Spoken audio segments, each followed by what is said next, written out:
Hello and welcome along to episode 73 of the All Things Leeds podcast. I'm NkGhTg, and joining me remotely, as always, is my co-host Charles Foster. Charles, hello. Hi, mate. Long time no see. Yes, Well, we've had a month off for the podcast.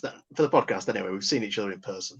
Yeah, we have. Yeah, but a long, good month off. We didn't post any podcasts out for the month of August. I've had a long time off, so it's good to be back. Good chatting about Leeds United and football again with you here. Yeah, really good to be back. Yeah, definitely. Looking forward to cracking onto the news.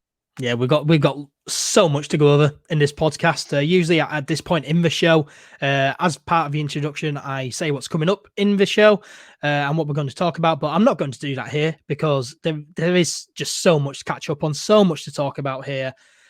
So let's crack on here on the All Things Leeds podcast. Well, it sure feels good to be back. Sorry for the lack of content during the month of August. I had a lot of personal and family issues to deal with, and Charles had some stuff to take care of as well. And we won't get into all that. But the main thing is we are back to chat about Leeds United. We've got a lot to catch up on. We didn't speak throughout the whole month of August, as we were mentioning in the introduction. Not since the promotion. So, has the fact that we've gone up as champions to the Premier League sunk in yet, or is it still feeling a bit surreal for you? Well, I mean, I really enjoyed it at the time because obviously I did quite a lot of drinking, socially distanced, of course, or at my own house. So I enjoyed it at the time. I had quite a big celebration. And then there was a while where not much really happened in between the kind of celebrating and us actually signing a few players and getting stuff sorted.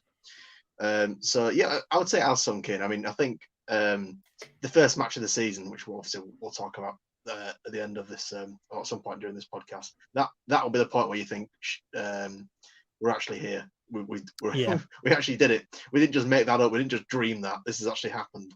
I think that'll be the point where you think just before Sadio Mane blasts one in the top corner against us. That'll be the moment it sinks in for me, I think.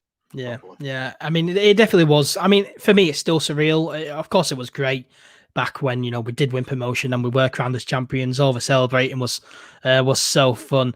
But I mean, it does still feel surreal for me. Seeing the advertisements for Liverpool versus Leeds and seeing the Mane against Luke Ayling. All them head-to-head stats. It's just surreal to see. And yeah, I don't think it will sink in until we're a good few weeks into the season, really, for me. But when you look back on the championship season, what points stick out for you? What points in the season really do stick out for you? Because in my opinion, there wasn't really much, many incredible points. You're looking at the season beforehand, you had the Aston Villa come back, the Blackburn come back, the West Brom win. You had all these things that just stuck out. But when you look back at last season, it was pretty plain sailing, wasn't it? Really. You can say that in hindsight, mate, but we always had that dodgy point over Chris. If you look at the big points of the season, I would say following up the Derby playoff defeat with that big win on the opening day against Bristol City, that was a big moment. Yeah. I would say kind of going on a good run at the start of the season. Obviously, the pivotal point was kind of that Forest game where we were in a properly bad run over the New Year period. That was a big point in the season. If we're talking, positive and negative, I think towards the end of the season, I think the demolishing Hull and the Huddersfield Luke Ayling goals, they were big points. Beating Fulham 3-0 after we just lost to Cardiff, that was a massive point in the season because we thought, I think everyone can admit after Cardiff beat us, they thought, has this lockdown just done us a massive problem? Because we'd won the 5 games before and then we'd lost the first game back. Everyone was a little bit worried. But yeah, we turned that around. And I think obviously the moment everyone's always going to remember is the Hernandez 90th minute winner against Swansea, where you've got Brinlow's commentary going on and you actually realise that we might actually be doing this and that we hadn't just done it all for nothing once again. So I think those are the big points in the season. And, 100%. Yeah, sorry, go on. Yeah, I mean, I was just saying, the Swansea win. Yeah, that moment definitely will We'll stick with me. That last minute winner by Pablo Hernandez. Yeah, as you mentioned it there. Yeah, some decent moments. I don't think it was as memorable as the season beforehand, but no, definitely a good season. Yeah, well, I mean, we won. Everyone was worried about us. Obviously the Leeds is falling apart again thing, but we won. What was it? How many of our last games? Like, I think it was 11 of our last 13 games we won? I think it was like 12 or 14, wasn't it? Drew against no, yeah, it was Luton 12, yeah, and lost at Cardiff. Because we won 5 before lockdown, didn't we? And then we won 7 of the last 9, didn't we? So it's 12 of 14 we won. So yeah, and then everyone was worried about us, maybe not doing it, and there was that. Everyone was a little bit worried with Cardiff, and the Luton game was a bit. We should have won that, and then everyone was worried during the game at Swansea because we thought, right, we dropped another 2 points here. But obviously, we got the win in the end. So if you think about it, we kind of cantered to the end. But you can say that in hindsight, but living through the games wasn't pleasant, as I'm sure you'll agree. It was it was nervy and horrible for the most part. I remember watching the Barnsley game and just thinking, "Oh, we're playing badly here. The players have got nerves. They're all over us here. We'll be amazing if we managed to win this game, and we did win it." So it's that point where everyone will remember the results, but the games themselves weren't always nice. But we won 12 of our last 14, so that's how you win the league by 10 points. We won it comfortably. 10 points is big. Yeah, 100%. Would you say that the 2-0 loss at Nottingham Forest on the 8th of February was the turning point of the season? Because, leading into that, we had just won 2 in 9 league games. And yeah, we went there. You remember that Luke Ayling interview after the game on LUTV? That really, poor, sad to watch interview, really. But then after that, we drew 1-1 away at Brentford. And then, won 12 of the last 14, losing 1 and drawing 1. So would you say that was the turning point? I know it's weird to say because usually the turning points are, big wins. But, that 2-0 loss away on the Forest, after that, we only lost 1 game of left of the season. So would you say that was a turning point? I mean, you can say that big wins are always turning points, but I think hard to take losses can be, because we were in such poor form, and the players knew that something needed to change, and obviously they had that team meeting after that game, and to kind of air out and Bielsa basically said to them, "You're all still playing all right, you're just not getting the results," and showed them where they needed to kind of tune up the game and stuff, and it worked really, because you get that and you think, right, that is. Because we had that 10-point lead from third, didn't we? That basically evaporated after after we lost at Forest. I think they were only a point behind us, or behind us on goal difference or something silly like that. So they'd literally just caught us up completely. And the players will have known this, because I think they've probably got a little bit too relaxed, and being goal difference from being dragged into another playoff fight wasn't really. It was probably the kick up the backside they needed to kick on. So I think I would agree that was a turning point. Yeah, I was just going to say, it seemed like, just a big kick up the backside. And then, we go and get an incredible point away at Brentford. And then, won 12 of the last 14 games, which was just absolutely ridiculous. I mean, it really was just an incredible season, winning the league with 93 points, 10 clear of West Brom, who finished second, and 12 ahead of Brentford, who finished third. And Brentford as well lost in the playoff final to Fulham. So it is Fulham joining Leeds and West Brom in the Premier League. But an incredible season. And I'm going to miss winning the majority of games now that we're back in the Premier League in with the big boys. I'm going to miss that winning feeling. It's not sport if you win every game. That's what these plastic Premier League fans don't understand. It's not really sport if you win every week. It's mechanical, really, is probably the best way I can describe it. It's you turn up, you sit down, you watch your team win, you go home, and you're going to do it every week. That doesn't seem very fun to me. The fun is in the what can happen thing, not the what will happen thing. That's the essence of it. That's why when you tell these Premier League fans and they go, "Oh, who do you support?" Is that Leeds? Or and they jibe you a bit, or they'll be like, "Oh yeah, you lost last week or other week, didn't you?" It's like, well, yeah, that happens in football. You lose games, you win some games and you lose some games. But if you're supporting like Real Madrid and Liverpool, or the current Liverpool team at the moment, or the scum teams of the last few years, you just expect, you turn up and just expect to win every week, and then when you don't win, you get really angry. It's just like, you're not supposed to win every week, and yeah, I'm looking forward to being playing better players, playing as more challenging teams. I know obviously we're gonna take a few hammerings because we just are. Man City and Liverpool, and more than likely, unfortunately, Skull and Chelsea are probably going to hammer us at some point. But we might pick up the odd result against the top six, and we might have a decent season. And and I'd like to clarify now before we make any sweeping predictions that I think a decent season would be staying in the Premier League. Yeah, same here.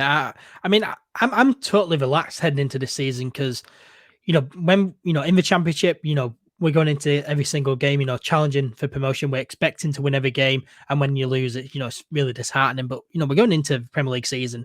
No one's expecting us to do anything. We're not expected to do anything apart from just stay up. Newly promoted team. A lot of pressure is lifted off our shoulders. We can just go at it and see what happens. And yeah, I'm really looking forward to it. I'm not feeling any pressure at all. I'm not nervous about it. I'm just excited for it. I'm looking forward to it, seeing how Leeds United do. Yes, we're going to take a few hammerings, but just see what a Leeds United team under Marcelo Bielsa can do in the Premier League. I'm really looking forward to. And as you mentioned, just playing against good teams and good players, and not playing against crap teams like Luton and Millwall who just sit back and pump one balls forward. Going to play good football inside. Going to see good quality football. And I'm just looking forward to it, really. Yeah, I don't. That's the best part, that we don't have to play the likes of Barnsley and Rotherham and Luton and Everett and Wickham. We don't have to play them teams. You never turn into them games and expecting to enjoy it, do you? You're always like, we just need to win it. Yeah, here's another game. Yeah. You never turn up thinking, this is like, we're going to Stamford Bridge, or we're going to Old Trafford, or we're going to Anfield, or we're going somewhere like this. Or we're going to Emirates. It's going to be a cracking game. You're thinking, so finally playing teams that are of a good level, where every team in the league is of a good level. That'll be interesting to test ourselves there.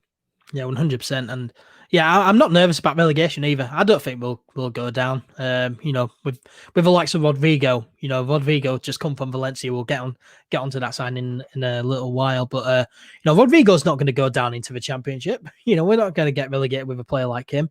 I'm completely relaxed heading into this. How are you feeling heading into the season?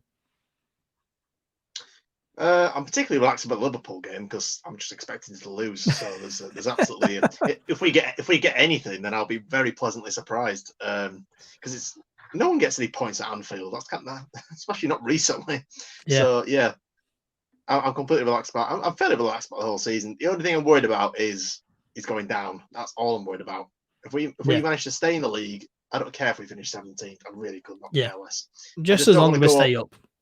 Yeah, I don't want to go up and then go straight back down and have everybody go, "Oh yeah, we told you so. We told you it wouldn't work." And especially when it's looking like fans aren't going to be allowed back into the stadium this season. I don't want our first season after 16 years in the Premier League to be with no fans in the ground. Then for us to get relegated in the Championship and then fans are allowed, back in. That'll be really disappointing. That would be particularly bad. That would be awful. I wouldn't enjoy it. Because we're a long time for this. Yeah. So the 2020-21 Premier League season does kick off this weekend. Leeds United's first game is against reigning Premier League champions Liverpool away at Anfield, of course. We will preview that game later on in the show, but we do have loads to discuss and loads to catch up on. So I feel the best way to do this is to go through everything in a chronological order. So let's get started, shall we? So on the 24th of July, the start and end date of the 2020-21 Premier League season was announced. The season obviously starts this Saturday, the 12th of September, and it will end on the 23rd of May 2021. On July the 27th, Marcelo Bielsa was named Championship Manager of the Year at this year's LMA Managers Awards. And 3 days later, on the 31st of July, Bielsa was named Championship Manager of the month for July. So 2 awards for Bielsa in a short space of time, and well-deserved as well. So a bit of technical difficulties there. They are both deserved. He was the best manager in the Championship. I mean, he has been for the last couple of seasons, but this season he can say, I finished first. I was the best manager of the Championship. But he was, yeah. And it was nice to see Sir Alex Ferguson, and I congratulate him for the award. That was very amusing, and it was great because the Sky, who obviously, like interviewing him, he doesn't really like to be interviewed, but he had to give like a 5-minute response message to the LMA award, where it was all in Spanish. So, it was really entertaining to see them try and dub it over. That was great, and with the subtitles and stuff. So, yeah, it was clearly. I think the LMA award meant a lot to him because obviously it was voted for by other managers as well. So I think he really respects the concept of being recognised by, the people he views as his peers. We view as his vast inferiors, to be honest with you, but because every other manager in that league was his inferior, in my opinion. I'm sure it'd be in your opinion too. Yeah. So I think he valued being awarded by his peers. I think that was a particular high point for him. Yeah, it was very nice to see that video of Marcelo Bielsa making that speech. It did seem very, very pleased with the award. It meant quite a lot to him. And as you mentioned as well, Sir Alex Ferguson doing all the announcement videos of the award winners. Great to see Sir Alex Ferguson talking some, say some good things about Marcelo Bielsa for a short while. That was very amusing to see. Moving on July the 31st, Leeds United's 19-year-old striker Ryan Emerton joined Scottish Premiership side Aberdeen on a loan deal until January 2021. He played one game, making an appearance off the bench before returning to Leeds after suffering an ankle injury, and he will be out for 3 to 4 months. So good luck to Ryan Emerson. Hopefully he does have a quick, strong and speedy recovery.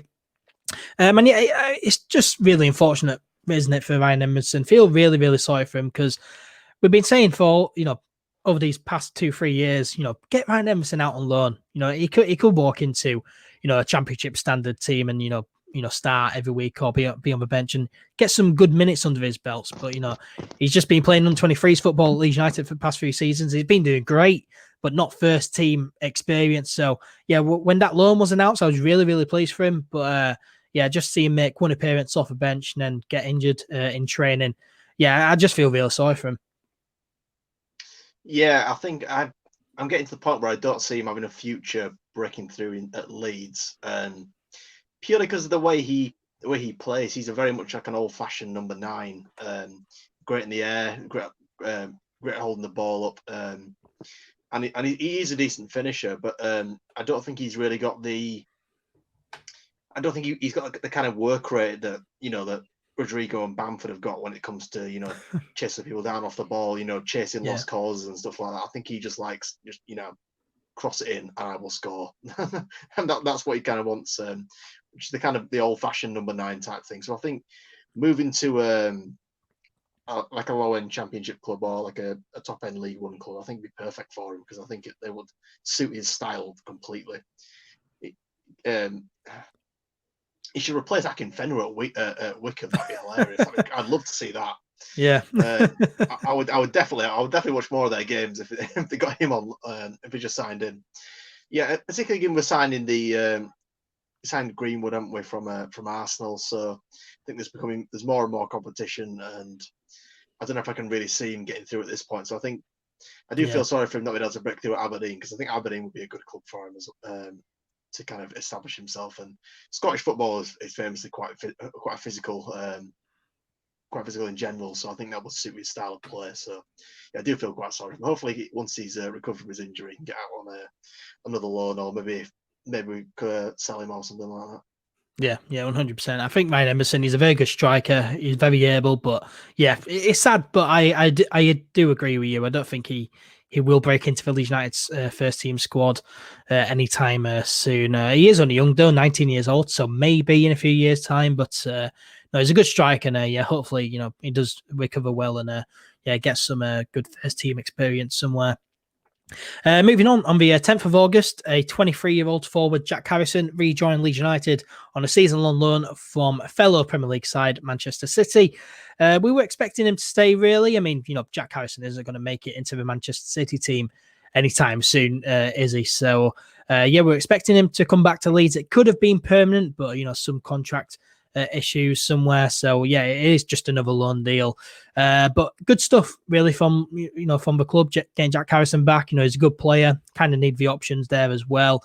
And good business as well, because it frees up some of the transfer budget. Yeah, I think the club made a big thing of maintaining the identity and integrity of the team. So obviously getting Costa back was important. Retaining Meslier, retaining Jack Harrison. These were players that were already in the team last season. If they want to keep that continuity, they need to have the same players. If they just sign three new players, obviously with the obligation to buy Costa, so I guess 2 new players, then that wouldn't really be keeping to the kind of stuff that we're hearing from the club. So yes, we got Meslier back, we got Costa, we got Harrison back. So it is a good idea to get him back, and he did perform well last season. I know this is what I hate about people that throw stats here. People always go, well, yeah, he didn't score that many goals, or he didn't get many assists. I mean, I think he got a few more this season. I think he maybe got what did he get? Was it 7 and 7 he got this season, or 6 and 7 or something like that? Not brilliant numbers anyway. But his contribution was fantastic. I thought Jack Harrison was great throughout the season. So yeah, I think getting him back for the Premier League season will be good. And I think it'll suit his style of play more, because you do get more time to dribble in the Premier League, because it's not as physical a league as the Championship. So, and I think particularly when he's cutting inside, he's super. I think he's probably one of the best dribblers in the squad is Jack Harrison. He's fantastic, and obviously I think he's certainly got the best first touch in the squad. Yeah, so do I. One of the best first touches of any footballer I've ever seen. He's got feet like pillows. It's brilliant. Yeah, he's a really good player. I'm pleased we've got him back, because I'm looking forward to seeing him in the Premier League next season. Yeah, 100%. Really pleased that Jack Harrison has returned to Leeds on a season-long loan. Also, on the 10th of August, Leeds United completed the permanent signing of Joe Gelhart from League One side Wigan Athletic. The 18-year-old forward signed a 4-year deal with the club, running until the summer of 2024. And a good signing this. Good signing for the youth team, and for the future Leeds United first team, really, because he is a very good player. Played for Wigan's first team last season. Did a good job. As I say, 18 years old. He's very, very young, and he's a good player, and a very good signing is this. Yes, he is a good player. I am looking forward to seeing him if he can progress in the right way. Obviously, he's been very good for them, and hopefully he can crack on for us in a similar way, because we are somewhat short of 2-footed players, aren't we? Because we've kind of got a lot of left-footed players. Got a lot of left-footed players. Someone pointed that out to me the other week, and I was like, yeah, we don't really do it. I was like, all right, Harrison's left-footed, and Bamford's left-footed, and Rodrigo's left-footed. Rodrigo's left-footed, and Alioski's left-footed, and Barry Douglas is left-footed. Yeah, as I said, Costa already. Obviously, Hernandez and Phillips and Elland, they're all right. But Cooper's left-footed, and Casilla, Meslier. Meslier's left-footed. So there's a lot of left-footed players in the squad. It's quite weird to see that many, to be honest. But but it's two-footed players are very good, and it'd be great to see him if he can progress. He does look like a really decent player, and it'd be nice to have someone come through. Obviously, Arsenal have done all the hard work in kind of getting him up to scratch, but it's nice to bring him through. Yeah, very good player is Joe Gelhart. I'm looking forward to seeing him progress at Leeds United. What? So I should have said Wigan there, not Arsenal. Yeah, we're gonna say. I don't know if it was at Arsenal at a younger age, but definitely progressed at Wigan. I meant to say Wigan. On the 11th of August, Leeds United signed highly rated Northern Irish forward Charlie Allen from Northern Irish side Linfield. The 16-year-old has signed a 3-year deal with the club, running until the summer of 2023. Allen has experience in the Northern Irish international team, done well at Linfield, and he will link up initially with the under-18 side. Another great signing for the youth team. This really, really pleasing to see all these youngsters coming through the door yet again at Leeds United. Yeah, it's brilliant to see how many youth players we're actually adding to the team, because I was joking the other day, we're planning on winning the 2024 Champions League or something like that. but we're getting some good investments to have a proper go at the the Premier League, because it's PL2, isn't it, the Premier League 2? It would be great. And obviously now we've got the Category 1 Academy who are going to attract a better standard of player. So yeah, I'm really looking forward to seeing the youth teams more this season. Yeah, fantastic developments in the youth system. On the 13th of August, Leeds United announced that they had accepted an invitation to play in the 2020-21 EFL Trophy. This is after the club's academy achieved Category 1 status, and it's the under-21 side taking part in that tournament. And in the group stage, they have got Accrington Stanley, Bromley, and Blackpool. They played their first game in the tournament on Tuesday, the 8th of September, and lost 7-0 away at Accrington Stanley, 5-0 down at half-time. Not a great start in that tournament, but, I mean, it really was men against boys, really. I think the oldest player in the team was 17, really. So, yeah, truly was men against boys, so nothing to be too ashamed of here. No, because I saw Phil put something about this, because all the under-23s players and some of the older players, kind of 19, 20-year-old players, are all training with the first team and are in the first team bubble. All on international duty. Yeah, or on international duty. Yeah, because obviously Bogus would have played as well, and obviously there's a few others as well. They can't break the bubble, so they can't say they can't drop likes of Greenwood in. They can't drop the they can't say, oh, Bogus, can you finish your international duty and come back? They can't put all the people that you can't put Cresswell or someone like that, or they just can't, because they're all training, or Ollie Casey or Jamie Shackleton, because they're all training with the first team. So they can't put them in the team to play the youth, because then they'd have to get retested, and they won't. Yeah, it's the COVID bubble.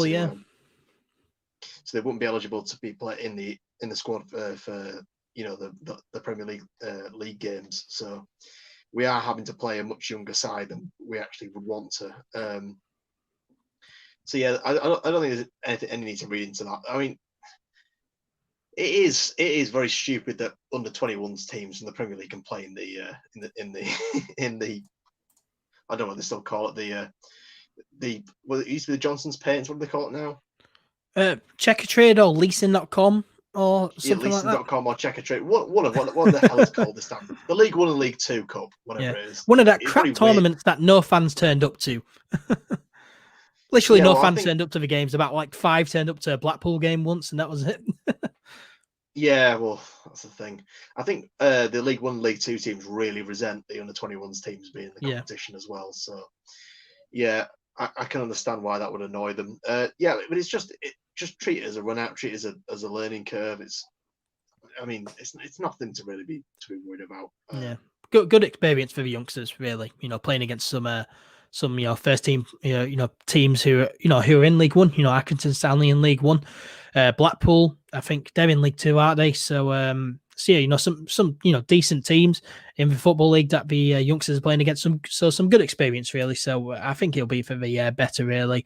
And nothing to worry about if we don't do too well in that tournament. Also, on the 13th of August, Leeds United signed highly rated fullback Cody Drama from Fulham for an undisclosed fee.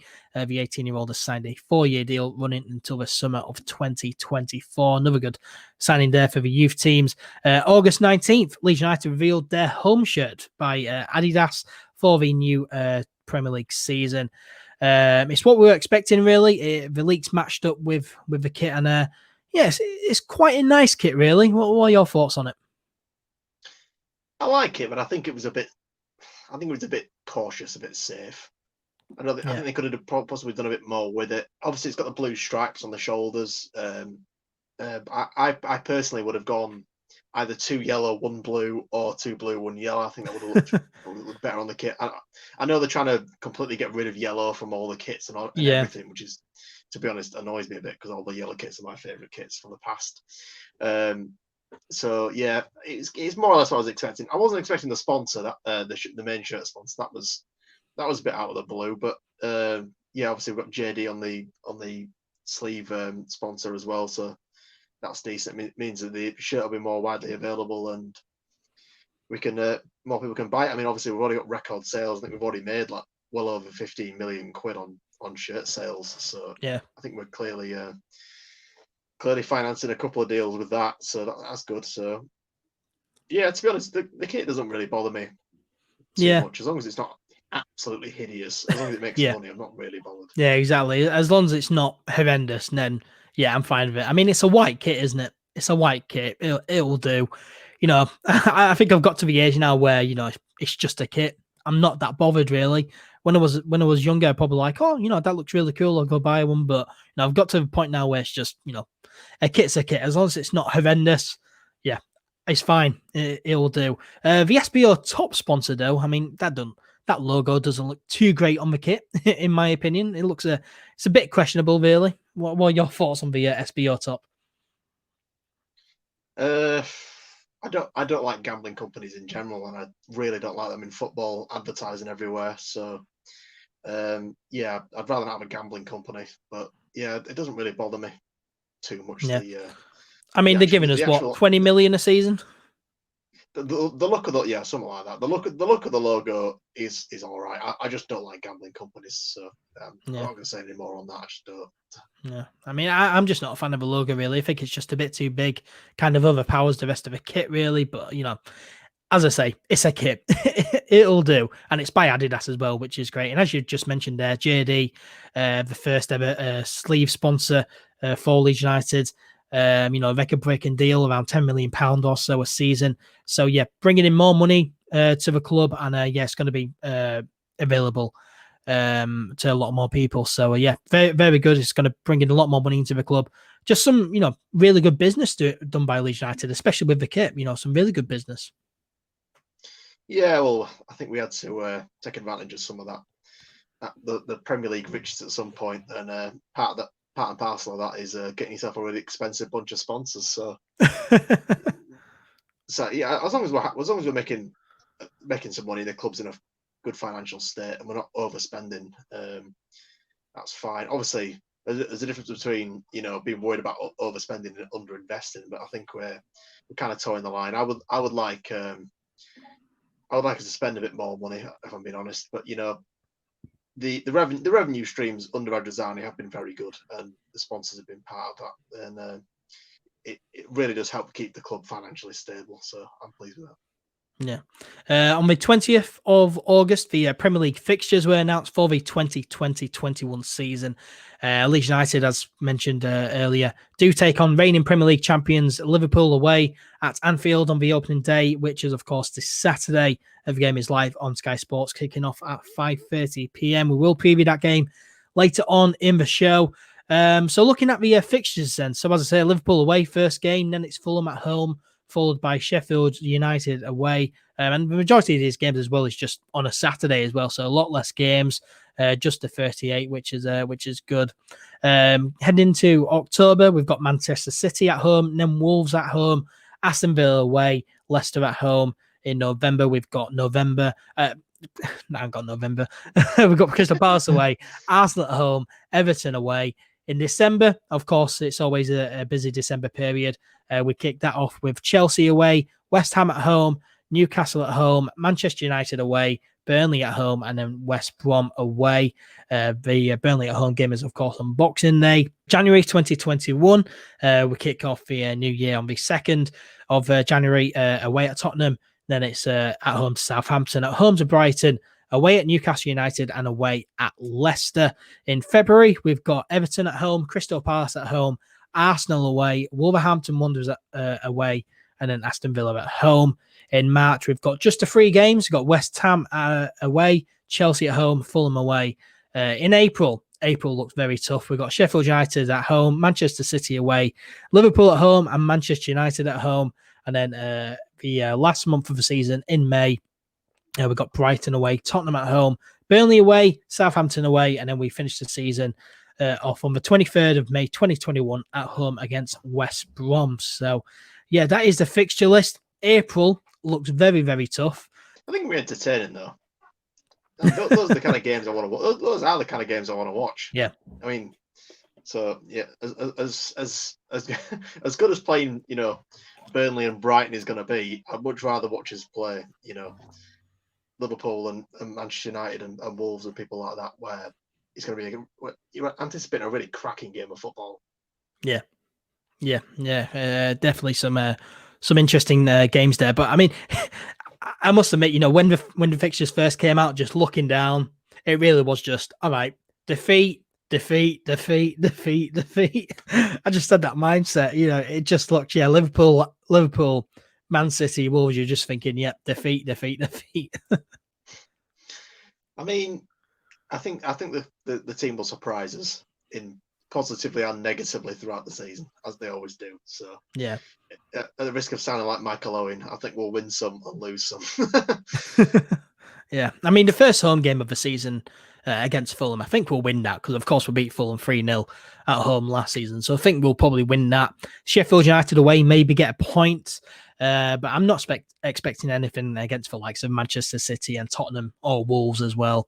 Aston Villa away, I think we should do well. And, against Leicester and Crystal Palace and Everton, I think. I don't think Wolves are unbeatable. I don't think Wolves are unbeatable. They're not. But very good team. In the Europa League last season. It is going to be tough. We'll get slapped a few times, but as I say, I'm totally relaxed heading into the season. I think we will do okay. Of course, it's unfortunate that fans aren't allowed in, but hopefully fans are allowed in to a stadium. Hopefully to near enough full capacity by the time a new year rolls around. Because I don't want to miss Manchester United at home. That's the one game I really don't want to miss. Manchester United or Liverpool at home. I really don't want to miss those games. Well, you are going to miss. You're probably going to miss one of them. To be fair, yeah. I think I'll be honestly surprised if we see more than 3 or 4 games this season. Actually in the stadium with a decent number of people there. I think they'll try and do this kind of like 25% capacity type thing, but which you may or may not get in on with your season ticket. So yeah, what has been a talking point is, if it is 25% capacity stadium, who do the club bring in? Because of course season ticket holders, there's around 20,000. The stadium only holds 38,000, so that's more than half. Really, and yeah,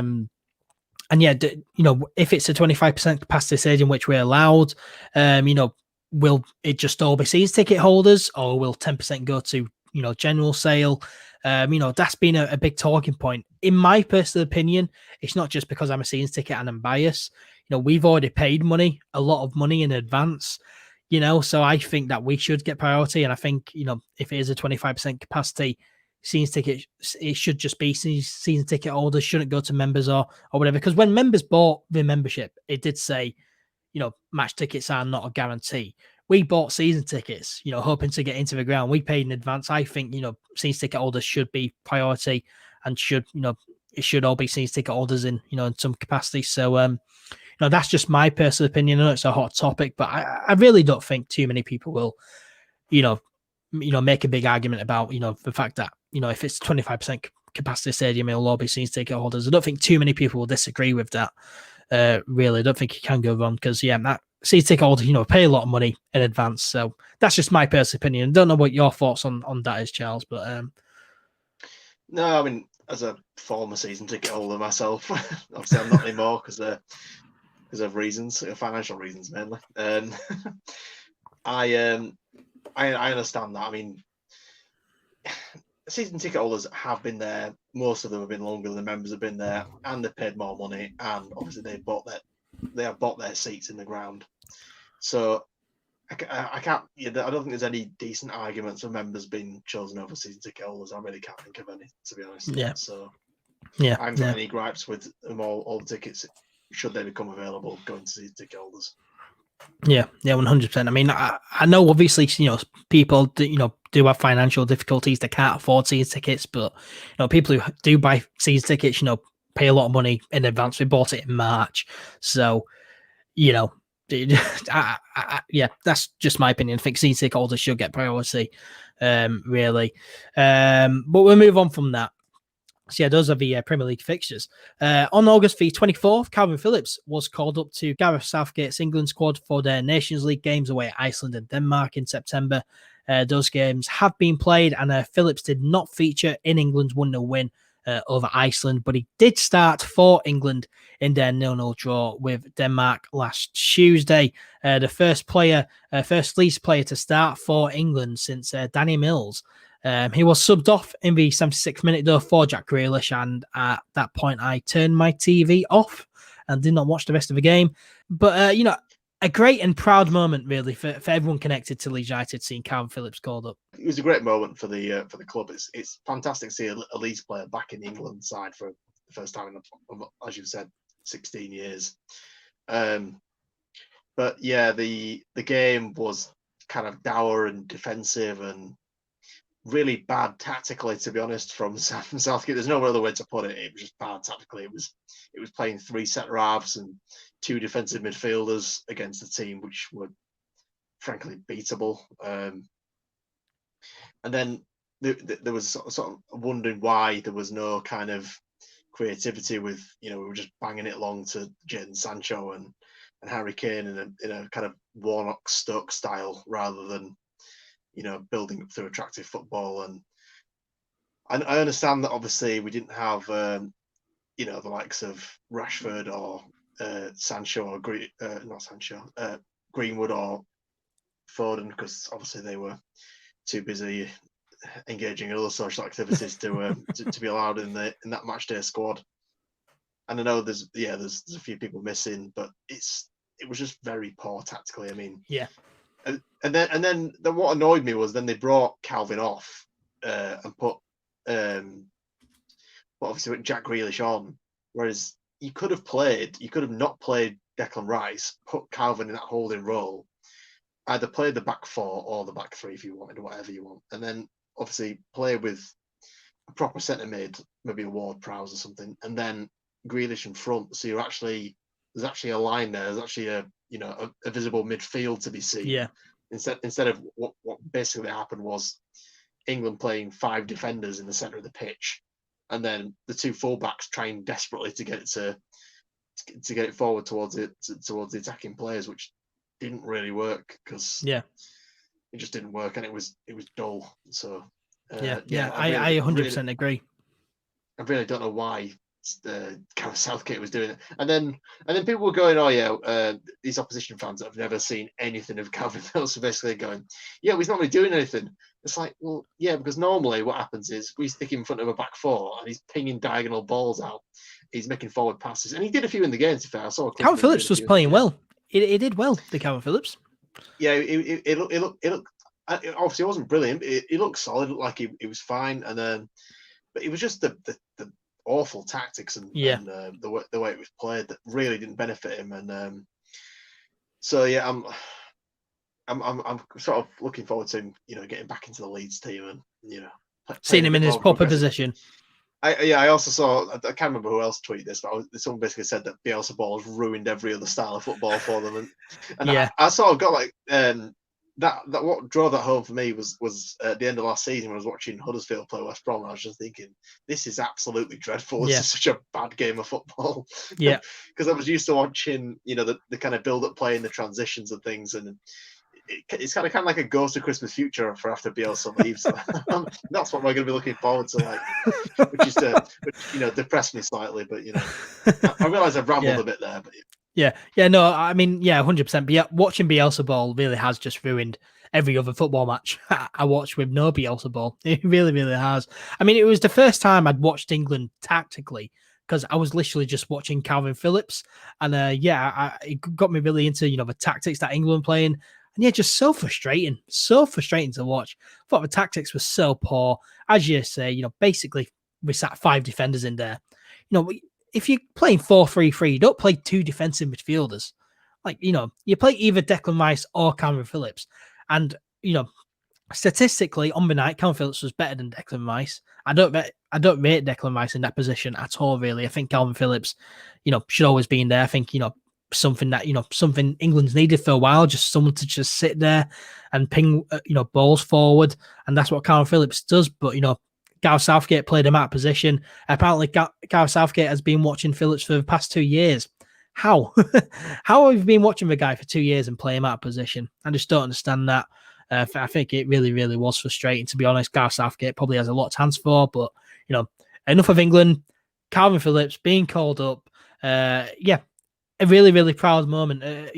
Really, really good to see him in there. And it felt really weird as well because, it felt like, I was like a dad thinking, I hope Calvin Phillips is settling in well and making friends in the England camp, because, me and you, we've met Calvin Phillips. We met him last year in December.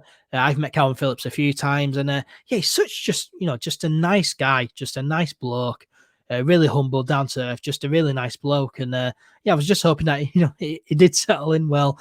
But yeah, just a really, really proud moment for everyone connected to Leeds United. Yeah, I mean, I also got a photo of him when we went around the exhibit and stuff, and I was actually impressed to see that he's basically at the same height as me, which I thought was weird because you're always seeing him with like aerial balls and that. Obviously, he's significantly in better shape than I am as a Bielsa footballer. But do you remember that night at all?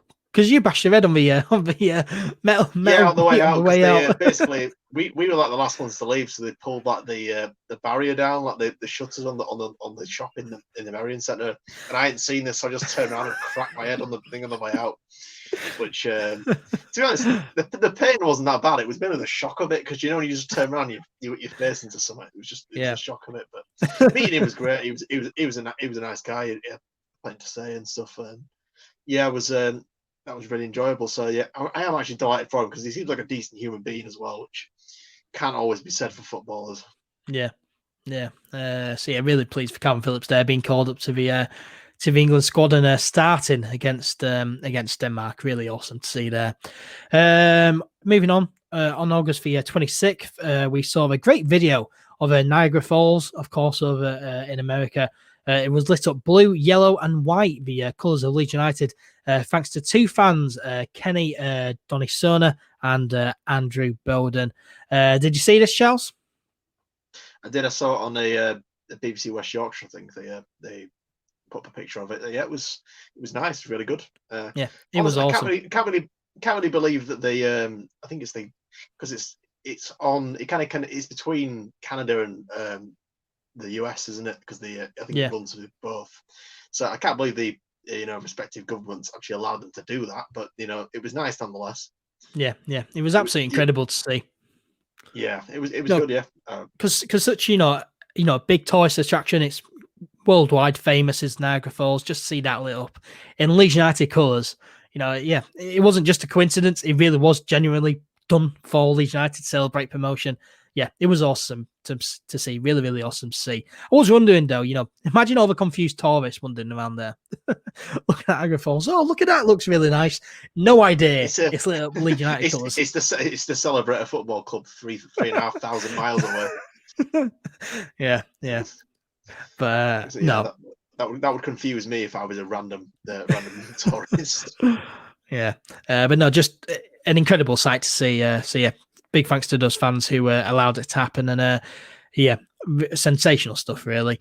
On August the 28th, Leeds United announced a permanent signing of striker Sam Greenwood, as you mentioned earlier, Charles, from fellow Premier League side Arsenal. The 18-year-old has signed a 3-year deal at Elland Road, running until the summer of 2023. He will initially link up with the under-23 side. Another good signing there. Arsenal fans didn't seem too happy about Sam Greenwood leaving. So, obviously, very, very good signing there is Sam Greenwood. On the 29th of August, Leeds United broke their transfer record, announcing the signing of Rodrigo Moreno Mercado from Valencia for €27 million. The 29-year-old who can play as a winger or striker has signed a 4-year deal with the club, running until the summer of 2024. Fantastic signing. I could not believe this when this was announced. Just an incredible signing. It was. So I think he kind of got sold the project by Bielsa, and I think he wanted a new kind of challenge. And I think he liked the idea of returning to the Premier League. I think he'd previously been there with Bolton when he was a really young player about 10 years ago. So I think he kind of relished the challenge, and I think it was quite an ambitious move by the club. I think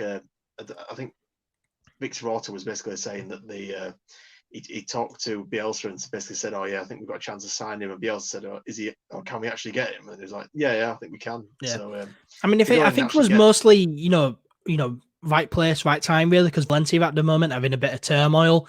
They can't afford to pay their players, so they have to sell a lot of the players who are on high wages. And I think Rodrigo's probably on £100 million a week. Oh no, not £100 million, £100,000 a week. No, I don't think we'll be able to afford that. Well, is Messi available? No, I think he's on 100 grand a week is Rodrigo probably. So Valencia had to sell him on, and yeah, Leeds were there, right place, right time, and we managed to persuade him. Quite incredible, really.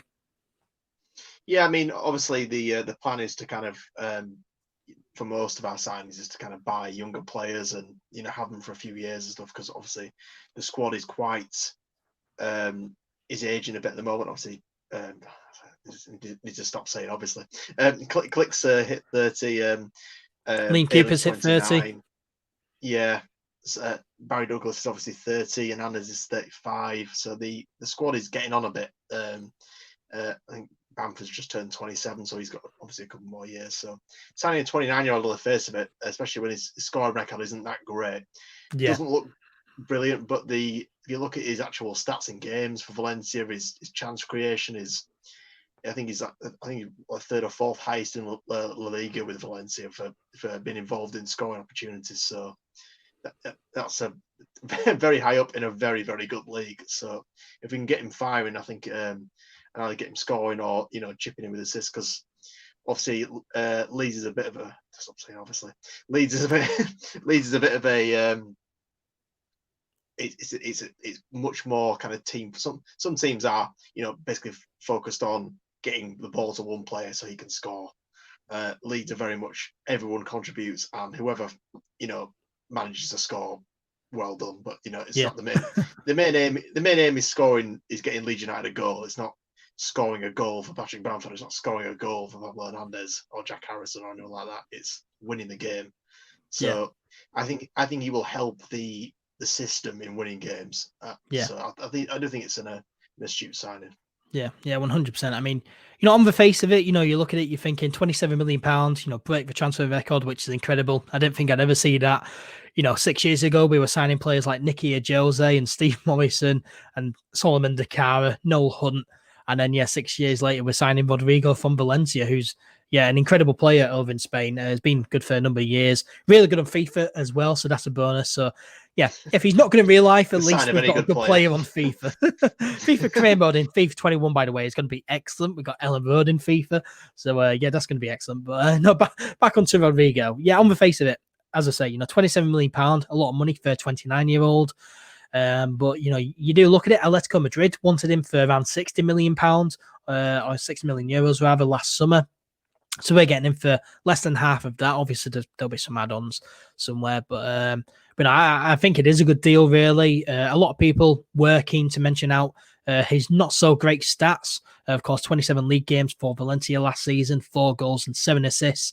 Only 8 goals and 6 assists in the league the season before that, playing 33 games. But in the 2017-18 season, he scored 16 goals and got 4 assists in 37 league games. That's the best of a lot, really. But, as you were mentioning, in-game stats, he is a good player. He's a very good player.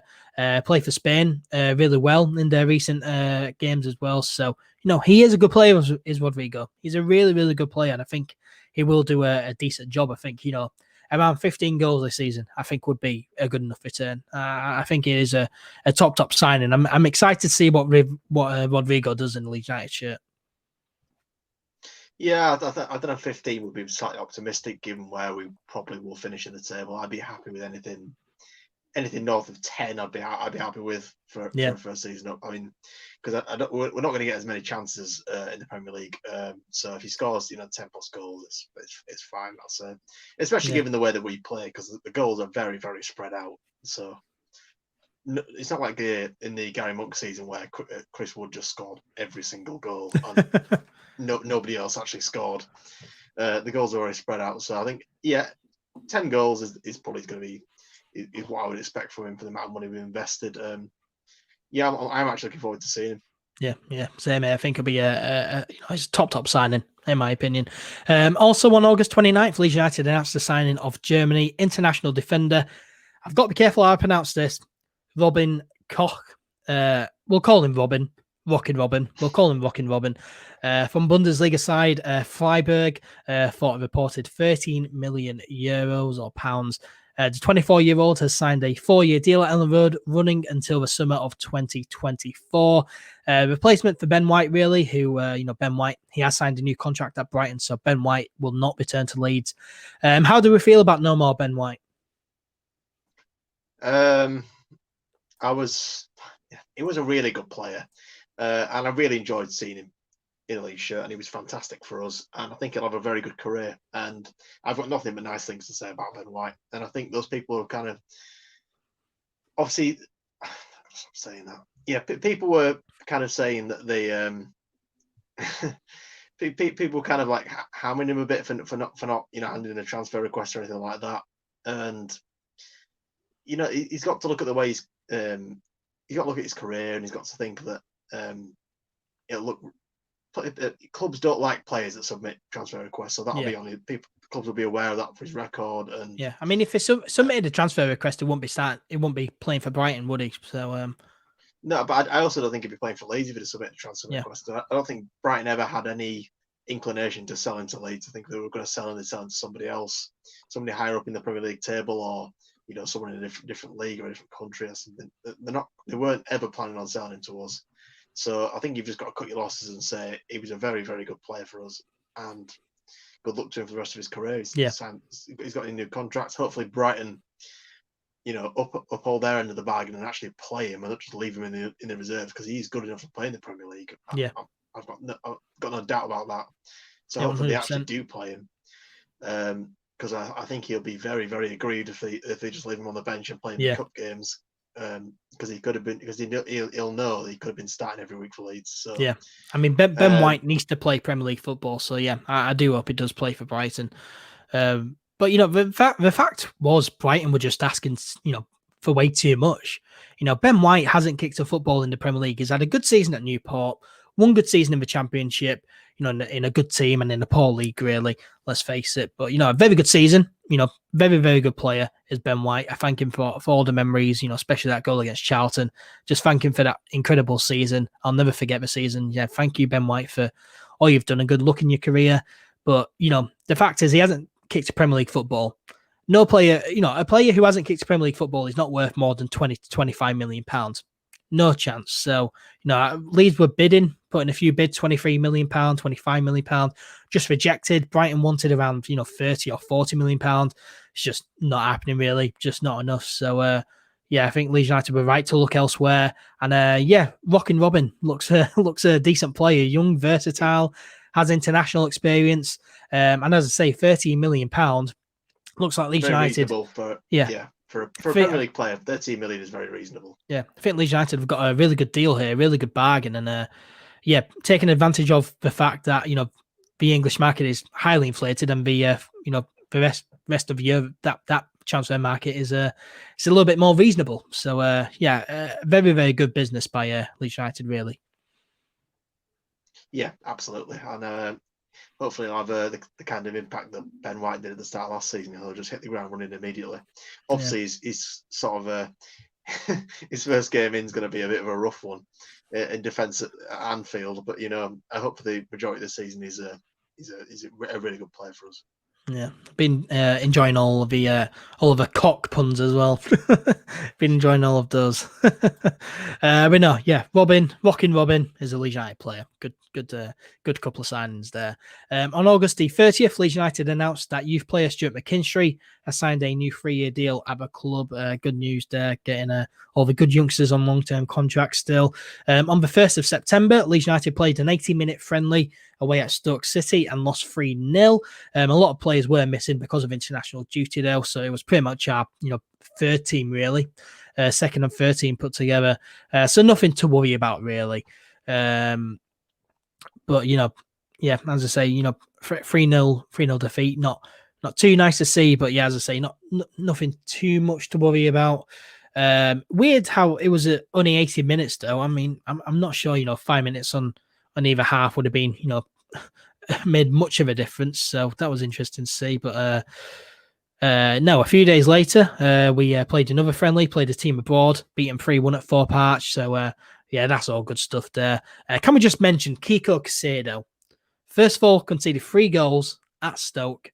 And then the goal he conceded in that 3-1 win at Thorpe Arch against that team from abroad, who I can't pronounce the name of.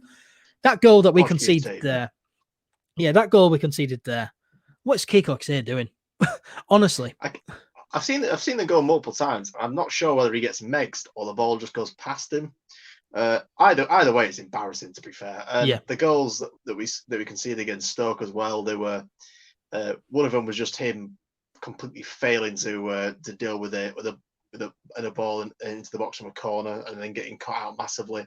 One of them was just him, leaving far too much of a gap between his defender and himself. So he basically it's poor defending from the centre halves as well because they didn't track a runner. But even still, he should be. The player heads against the floor and it kind of just flies over him, and it's just really appalling goalkeeping. Yeah, I mean, honestly, why is Kiko Casado still at Leeds? We got done for racism. He's not a good goalkeeper. I just think just cut the losses and just get rid of him. Just get rid of Kiko Casado. I don't want him at the club. I want someone else in to challenge Meslier, because if Meslier gets injured or suspended and Kiko Casado has to come in, Kiko Casado is not good. I'd been nervous. Yeah, I've seen how Meslier does, or Melier, as I think it's that's the way Bryn Law pronounced it. I think it's French, so it's pronounced Melier or something like that. I really hope he has an excellent season, because obviously we're signing for $5 million. Looks like a good investment. Good young French keepers in the France under 21s, and obviously goalkeepers. You don't tend to see many starting goalkeepers be as young as he is. But yeah, obviously he's got a really good penalty saving record as well for the under 23s. Hopefully he'll get that in the Premier League as well. And he needs good competition though. He's generally just a really good pair of hands. I imagine the defence just trusts him. I trust him, to be honest, when he's in goal most of the time. But as a young goalkeeper though, he needs a good experienced goalkeeper to learn from and to challenge him, give him some good competition. But quite frankly, Kiko Casado just is not that. So yeah, I just think Kiko Casado just get rid of him, really. Get rid of him. But 2 friendlies there for Leeds, 2 pre-season friendlies. Hopefully we are ready for the new Premier League season. Of course, very quick turnaround. The Championship season only ended 4 or 5 weeks ago. So very quick turnaround indeed. On September the 4th, Leeds United revealed their away kit for the season. It's the exact same kit as what we saw. That was leaked. It's kind of a bluey greenish striped kit with some gold trims. It's exactly what we were expecting. And I think it's nice. I quite like it. It's launching on Friday. All these kits are around £60 or so very expensive. But I think this away kit looks quite nice. I really do like it, and I think I'll probably buy it, really. I think it looks really nice. What are your thoughts on it?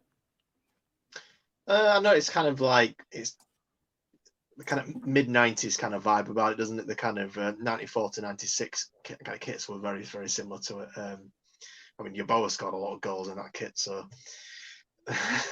it's all right. I personally, I don't know if I would have chosen that. I'm very much a stickler for it. I always want a yellow away kit. Yeah, you always mention this. You want a yellow away kit, don't you? Yeah, I want a yellow away kit. So, but I've certainly seen worse Leeds United shirts over the last kind of 15, 16 years that I've actually been following the club. So yeah, it's all right. I don't think I'm going to buy it myself. I think I'll probably just get a home shirt when I've got a bit more money.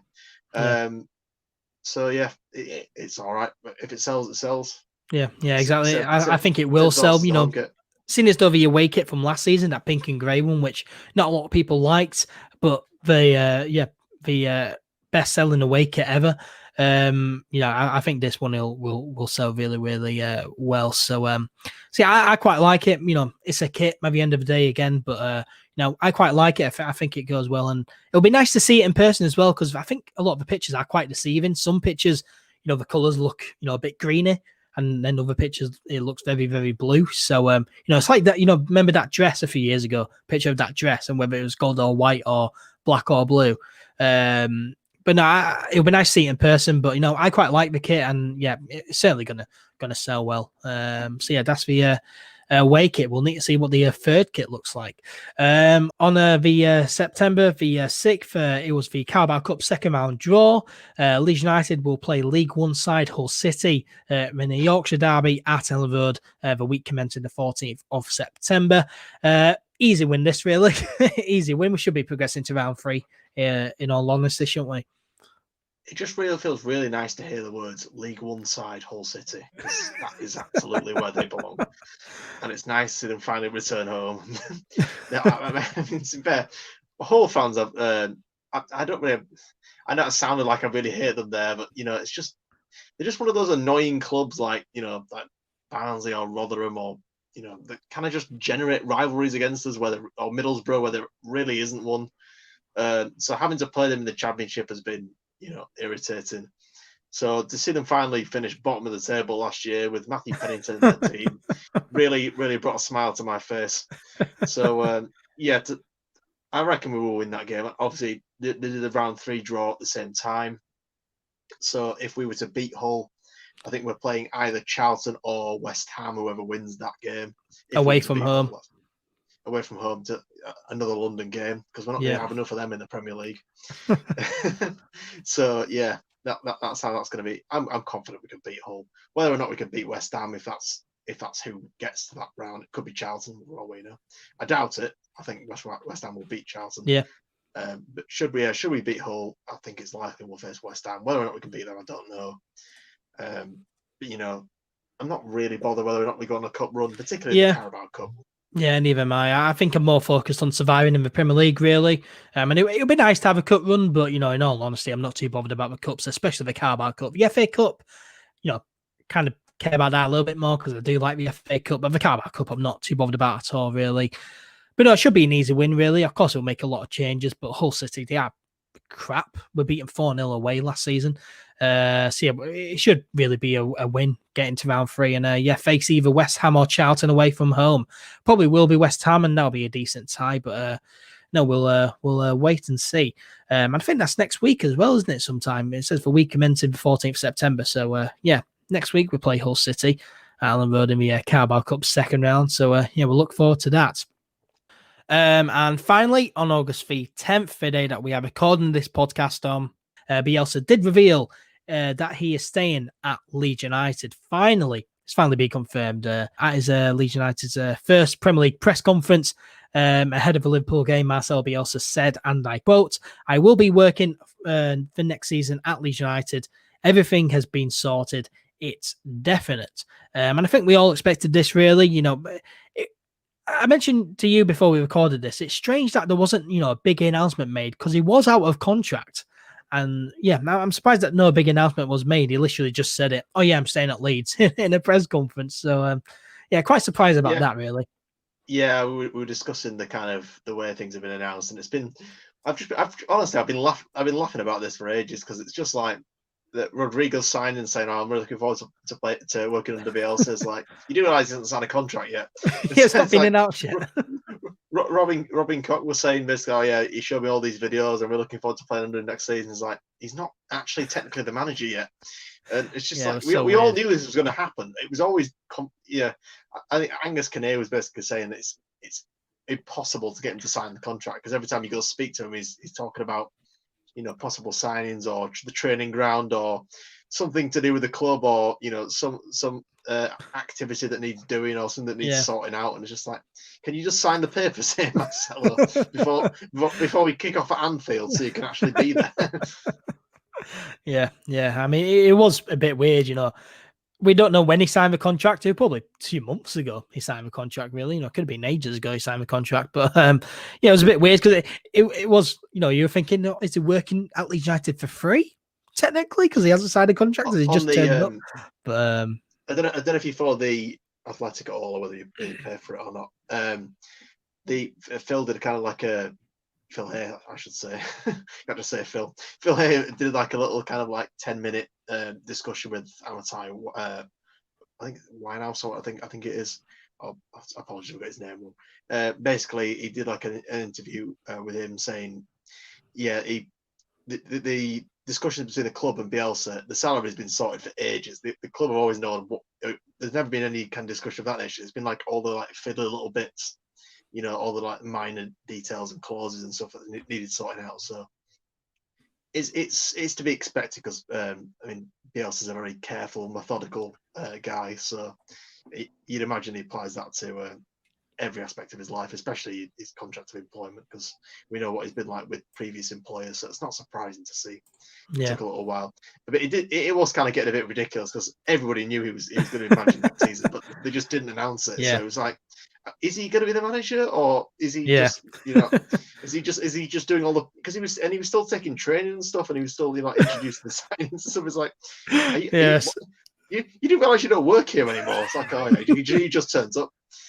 Well, it was a bit strange, but I'm glad it's all it's been announced, it's been finalized, and it's all done. Yeah, very glad it's done. And I saw somewhere as well, someone was saying that by the time we play Newcastle United at home on the 15th of December, if Marcelo Bielsa is still in charge by then, which I'd imagine he is, it would be his longest reign ever at a club, which is a fantastic stat. The longest reign he's had at a club.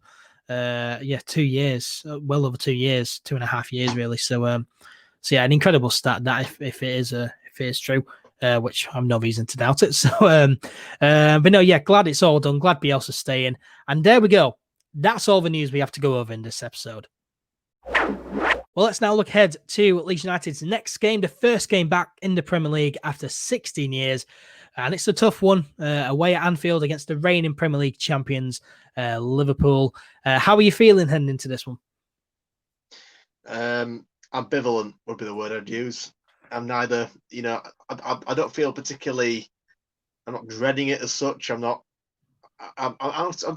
pleased that we're going to be playing there, and I'm pleased this is the kind of team we're now playing. But there's zero pressure on this game whatsoever. Yeah. It is an absolute free hit because they are obviously Club World Cup champions, not World Cup champions, club, you know what I mean, Club World Club champions, I should say. I'm going to get that out. They are Premier League champions. They are recent champions of Europe. So they have arguably the best team in the world. Arguably. Yeah. Obviously, they got knocked out at in the Champions League this season at a relatively early stage because I think they underestimated Atletico Madrid, but they are probably the best team in the world. Yeah. So, and we are not. Best club in the world, yes. Best team in the world, probably not. So turning up there, it's an absolute free hit. So I'm not scared about it. I'm fully expecting us to lose. So if we were to turn up and get anything, I would be delighted. Yeah, 100%. Yeah, completely relaxed heading into this. No pressure at all. No one's expecting Leeds United to do anything. Liverpool, on the other hand, they're the Premier League champions. Everyone's expecting them to win this game. And Liverpool, they'll be up for it. They'll want to keep hold of it. They're reigning Premier League champions. They'll want to win the Premier League again. Over pressure on Liverpool, really. And no pressure on us for once, which, is really, really nice. And, very relaxed heading into this game, really. Very, very relaxed. And if we win or draw, fantastic. If we lose, then we move on. And it's good that we're getting Liverpool away, out of the way, really. And it's quite ironic as well, because we were discussing it. Leeds United winning the Championship, second division, and being in the Premier League after 16 years. But the last time we won a trophy, won the second division rather, was 30 years ago. And the last time Liverpool won the Premier League or the top division, the first division, was 30 years ago as well. So that's ironic. And then, to play each other first game back in the Premier League, that's, it's a bit ironic. And you look at it as well, last season, Liverpool's first game was at home against Norwich City. And Norwich City were the champions of the Championship the previous season. So it's weird how that kind of works out. So, that season that Norwich were champions, Liverpool weren't champions, so I suppose it's but yeah, I'm looking for it. It's just one of those games where I'm thinking that nobody gets points from Anfield really, so it's an absolute write-off. I'm looking at Etihad, the Etihad playing Man City away. That's probably going to be a write-off. There's certain games in the season where I'm like, we're probably not going to get anything from that. So as a result, I'm absolutely calm about it. And if we lose, I expected us to lose anyway. If we don't, then brilliant. Yeah, I mean, we all know how good of a team Liverpool are. Marcelo, Sadio Mane, Firmino, Van Dijk, Bamford doing And a Andy job against Van Robertson Dijk. and Alexander-Arnold are arguably the best fullbacks. Yeah. I mean, they've Some got of an the best incredible fullbacks in the team. world right now. So, Liverpool have got an incredible team, but could Leeds United do a job though? Especially with the new signings. Rodrigo, could we do a job? no. And I'm not. That's not because I'm doubting Rodrigo there. I just don't think we'll win or draw. I just think they are so good all over the pitch. There's not a single bit of their team where I think that's a weak point. They are. I mean, they spent a lot of money on it, but it's essentially it's a team that's designed to pick up silverware and to thrash teams. So Yeah, I think the only hope will be, because they obviously, like us, they like to use a lot of width, they like to use overlapping fullbacks. I think if we were to stop the supply from Alexander-Arnold and Andy Robertson, which is a very, very big ask, and put as much pressure as possible on their midfield, that'd be the way to do it. But if we press too high, they will just pick us off with the pace of Salah and Mane, particularly Mane, who will just leave. This is no slight on Stuart Dallas whatsoever, but he will leave Stuart Dallas in the dust. Yeah. So, and I like Stuart Dallas. So, yeah, I'm expecting to lose this game because they're just too good, personally. Yeah. But anything can happen.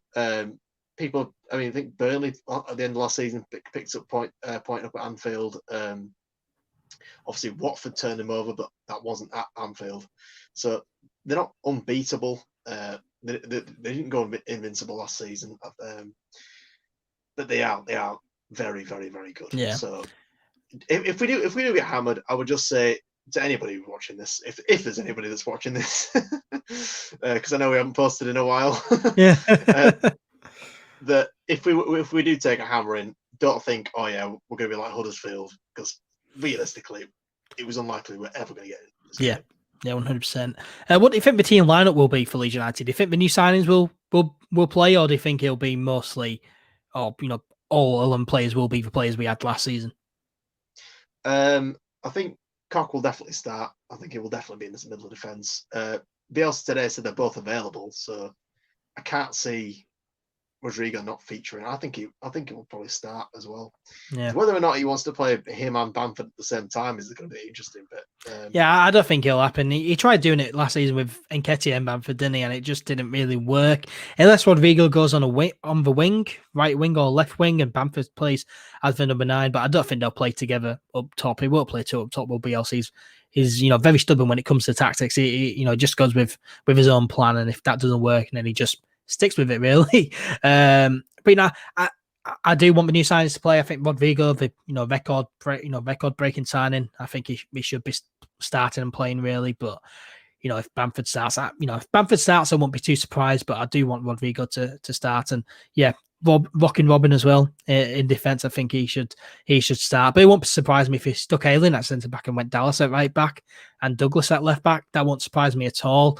But I really don't want us to do that. I really don't want us to do that. No, I do think the new signing should start, really, and hopefully to do a good job if they do. Now, Leeds have an awful record against Liverpool. We've played 59 games against them overall in our history. Lost 30 and won 28.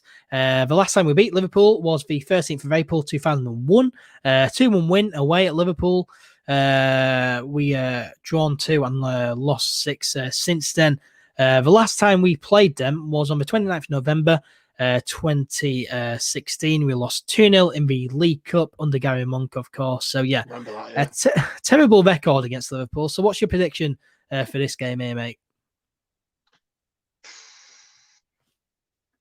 I'm just going to sound pessimistic, but I'm going to go for a 1 loss.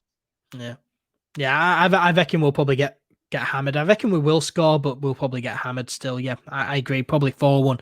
But if I'm being hopeful, I'll take a 1-1 or 2-1, really. I think that would be, a decent result that we could get. But, realistically, we probably will lose, to be honest. And what's your prediction as well? Early prediction for the Premier League. Where do you think Leeds United will finish? Are you confident heading into the season? Do you think we'll get top half like a lot of people think? Or do you think it will be a case of finish 17th? I'm not neither of those, really. I'm more confident those people think we're just going to scrape, survival. I'm gonna go 15th. I'm going to go 15th for the season. You reckon we'll do decent mid-table? Yeah, I was going to say 14th, 15th. I think we'll be lower mid-table. I think, I'm probably going to go 15th. I think that's realistic. I don't expect us to smash the league. I don't expect us to do what Sheffield United did, and that's no slight on any. I think on any of our players or Bielsa at all. I just think I don't expect us. I think they had a bit of a freak season, and I think they're very kind of robust, and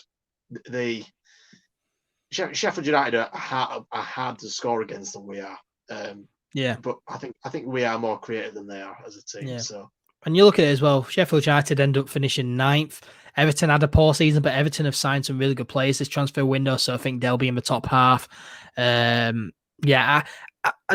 wouldn't rule out a top half finish. I think, finishing in the top 10 definitely is possible and doable, but being realistic, I think we will probably finish mid-table. I'd probably go 13th, really. If I need to pick one position, Leeds will finish in probably 13th. I'd go for. I'd be happy with a top 13 finish, but just staying up as well would be good. But yeah, I'm not overly confident, but I'm not, terribly, negative and worried about this season. I think we will stay up and I think mid-table sometimes me finish. and you do get accused of being a bit negative on here, but it's just realistic. I think first season back, we need to take a bit of time to establish ourselves, and then we can crack on. I don't think. We're not going to do a Wolves where we jump into the top 7 immediately, or Sheffield United where they finish top half immediately. I just can't see that happening. Yeah. Maybe I'm being a bit pessimistic. Maybe we'll finish higher. Maybe we'll be more like your prediction. But I'm fairly confident we'll be, in that zone between 13th and 15th. I think is probably where we're going to be. Well, that brings us to the end of episode 73 of the All Things Leeds podcast. Thank you, as always, to Charles for joining me. Yeah, cheers, Romeo, mate. And thank you as well to everyone who has listened or watched. We really do appreciate it. If you enjoyed them, why not subscribe or follow? Give us a 5-star rating on Apple Podcasts if you're listening on there. Or even if you're not, if you've got an iPhone or an iPad, get Apple Podcasts and give us a 5-star rating. Do it. Help us out and share the podcast around as well. It really does help us out. We really do appreciate it. Make sure to follow All Things Leeds on social media. We are on Facebook, Twitter, and Instagram. Search All Things Leeds 1 on Twitter and Instagram. Search All Things Leeds on Facebook to keep up to date with everything that is happening. Subscribe to the YouTube channel as well. Charles and I will be back next week. So until then, for now, take care, stay healthy, stay safe, and we'll speak to you soon.